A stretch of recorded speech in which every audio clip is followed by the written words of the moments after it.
ನಮಸ್ಕಾರ ಪ್ರಿಯ ವೀಕ್ಷಕರೇ. ಪರಶುರಾಮ ಸೃಷ್ಟಿಯ ಸಪ್ತ ಕ್ಷೇತ್ರಗಳಲ್ಲಿ ಕುಕ್ಕೆ ಸುಬ್ರಹ್ಮಣ್ಯ ಕ್ಷೇತ್ರವು ಒಂದಾಗಿದೆ.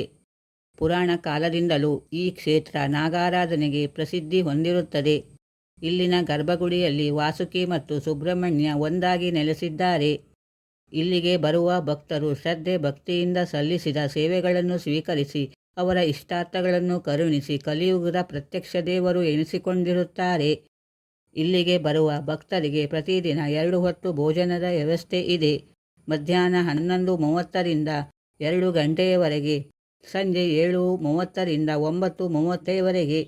ದೇವರ ದರ್ಶನಕ್ಕೆ ದೇವಾಲಯವು ಬೆಳಗ್ಗೆ 6:30ರಿಂದ ಮಧ್ಯಾಹ್ನ 1:30ರ ತನಕ, ಸಂಜೆ 3:30ರಿಂದ 9 ಗಂಟೆಯ ತನಕ ತೆರೆದಿರುತ್ತದೆ. ಈ ಕ್ಷೇತ್ರದ ಪೌರಾಣಿಕ ಹಿನ್ನೆಲೆಯ ಬಗ್ಗೆ ಸಂಕ್ಷಿಪ್ತವಾಗಿ ತಿಳಿದುಕೊಳ್ಳೋಣ. ತಾರಕಾಸುರ ಎಂಬ ಅಸುರ ಸಂಹಾರಕ್ಕಾಗಿ ಸುಬ್ರಹ್ಮಣ್ಯರ ಜನ್ಮವಾಗುತ್ತದೆ. ಸುಬ್ರಹ್ಮಣ್ಯರು ತಮ್ಮ ಸಹೋದರ ಗಣಪತಿಯೊಂದಿಗೆ ತಾರಕಾಸುರನನ್ನು ವಧಿಸಿ ತಮ್ಮ ಆಯುಧವನ್ನು ದಾರಾ ನದಿಯಲ್ಲಿ ತೊಳೆದುಕೊಳ್ಳುತ್ತಾರೆ. ಇದರಿಂದಾಗಿ ದಾರಾ ನದಿಗೆ ಕುಮಾರಧಾರಾ ನದಿ ಎಂಬ ಹೆಸರು ಬಂದಿದೆ. ಇನ್ನು ಈ ಕ್ಷೇತ್ರದ ವಿಶೇಷತೆಗಳೇನು ಎಂಬುದನ್ನು ತಿಳಿದುಕೊಳ್ಳೋಣ.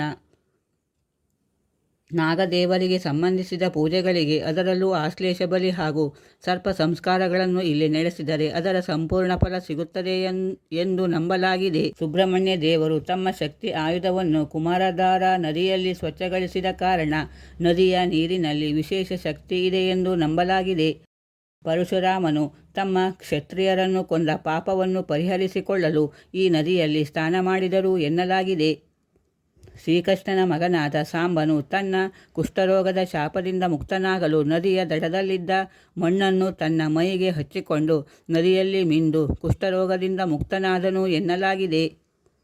ಇದರಿಂದಾಗಿ ಮೊದಲು ಕುಮಾರಧಾರಾ ನದಿಯಲ್ಲಿ ಮಿಂದು ದೇವರ ದರ್ಶನಕ್ಕೆ ಹೋಗುವುದು ವಾಡಿಕೆ. ಗರ್ಭಗುಡಿ ಹಾಗೂ ಪ್ರವೇಶದ್ವಾರದ ನಡುವೆ ಒಂದು ಗರುಡ ಗಂಬವಿದೆ. ಗರ್ಭಗುಡಿಯಲ್ಲಿರುವ ವಾಸುಕಿಯ ಉಸಿರಾಟದಿಂದ ಹೊರಡುವ ವಿಷ ಜ್ವಾಲೆಯಿಂದ ಭಕ್ತರನ್ನು ಈ ಗರುಡಗಂಬ ರಕ್ಷಿಸುತ್ತದೆ ಎಂದು ನಂಬಲಾಗಿದೆ. ಕುಕ್ಕೆ ಸುಬ್ರಹ್ಮಣ್ಯ ದೇವಸ್ಥಾನದ ಉತ್ತರಕ್ಕೆ ಸುಮಾರು 500 ಮೀಟರ್ ದೂರದಲ್ಲಿ ಆದಿಸುಬ್ರಹ್ಮಣ್ಯ ದೇವಸ್ಥಾನವಿದೆ.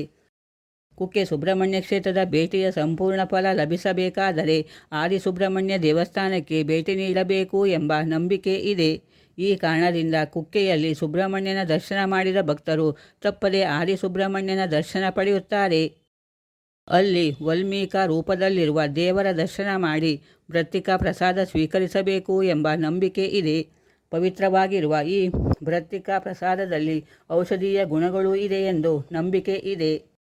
ಕುಕ್ಕೆ ಸುಬ್ರಹ್ಮಣ್ಯ ದೇವರ ಕೃಪಾಕಟಾಕ್ಷ ನಮ್ಮೆಲ್ಲರ ಮೇಲೆ ಇರಲಿ ಎಂದು ಹಾರೈಸುತ್ತೇನೆ. ವೀಕ್ಷಕರೇ, ಈ ವಿಡಿಯೋ ನಿಮಗಿಷ್ಟವಾಗಿದ್ದರೆ ಲೈಕ್, ಸಬ್ಸ್ಕ್ರೈಬ್, ಕಮೆಂಟ್ ಮತ್ತು ನಿಮ್ಮ ಮಿತ್ರರಲ್ಲಿ ಶೇರ್ ಮಾಡಿ. ಧನ್ಯವಾದಗಳು.